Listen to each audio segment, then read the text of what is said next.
क्या Roman Reigns WWE की ring को छोड़ के जाने वाले हैं? गाइस इस वीडियो में हम यही बात करने वाले हैं। Hello guys, welcome to wrestling world.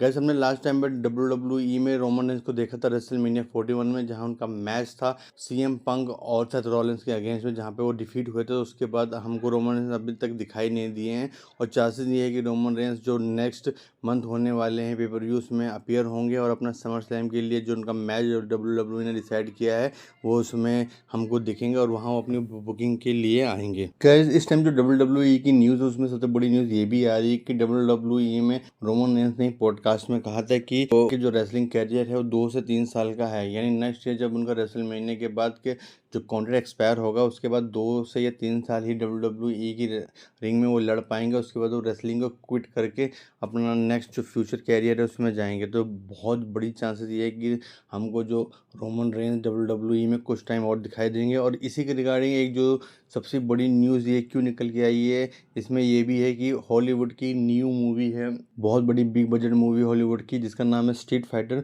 उसमें उनको एक रोल दिया जा रहा है, जिसकी वजह से ये लग रहा है कि आने वाले टाइम पे भी रोमन रेंस भी अपने जो कज़न ब्रदर है रॉक की तरह हॉलीवुड की मूवी में जाएंगे। और ये हमको सिनेरियो भी बिल्कुल सेट बैठता है कि आने वाले टाइम पे जैसे वो रोमन रेंस कई टाइम से लगातार WWE के कॉन्ट्रैक्ट में थे और हमेशा कंटिन्यूस टीवी प्रोग्राम में दिखाई दे रहे थे, लेकिन जो लास्ट ईयर है उसके बाद जब से रोमन रेंस चैंपियनशिप हारे हैं उसके बाद वो पार्ट टाइमर हो गए हैं और हमेशा अपीयर नहीं होते, कुछ कुछ ओकेजन पे होते हैं, जैसे रेसलमेनिया में हमको दिख चुके हैं, अब समर स्लैम में दिखेंगे, उसके बाद एक और 2 पेपर व्यू दिखेंगे, फिर उसके बाद रेसलमेनिया सीजन में भी हमको तब दिखना स्टार्ट होगा। तो चांसेस ये है कि रोमन रेंस पार्ट टाइमर हो गए हैं और नेक्स्ट ईयर उनका जब कॉन्ट्रैक्ट खत्म होगा तो WWE के साथ 2 या 3 साल का कॉन्ट्रैक्ट और रखेंगे। यानी कि इस टाइम रोमन रेंस की जो एज है वो 40 ईयर्स की हो गई है। अभी उनका 2 या 3 दिन पहले उनका बर्थडे भी था, तो जिससे चांसेस यही है कि रोमन रेंस अब दोबारा जो कॉन्ट्रैक्ट साइन करेंगे वो 2 से 3 साल का होगा, वो भी फुल पार्ट टाइमर ही होगा। उस टाइम पे वो क्या जो नए सुपरस्टार होंगे WWE में उनका कैरियर एलिवेट करने की कोशिश करेंगे। तो यही है कि रोमन रेंस का जो एक लिमिटेड शेड्यूल है वो है, और रोमन रेंस बहुत जल्द WWE के जो रिंग से है निकलने वाले हैं और हॉलीवुड में की अपनी मूवी करने वाले हैं, जिसमें उनको बहुत बड़ा बिग बजट रोल मिला है। और चांसेस ये है कि उस फिल्म में वो विलेन का रोल करने वाले हैं, ये भी रूमर्स आ रही है। लेकिन हाँ ये ज़रूर है कि अब रोमन रेंस हमको WWE की रिंग छोड़ के हॉलीवुड की मूवी में दिखाई देंगे।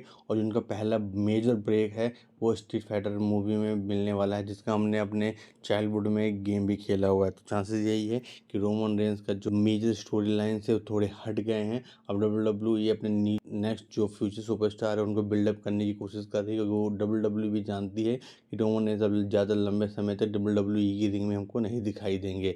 इसलिए WWE अपने फ्यूचर जो सुपरस्टार है उनके लिए प्लानिंग कर रही है। बस गाइस आज की वीडियो में इतना ही। वीडियो पसंद आया तो लाइक कीजिए, कमेंट कीजिए, शेयर कीजिए, चैनल को सब्सक्राइब कर लीजिए। Thank you guys.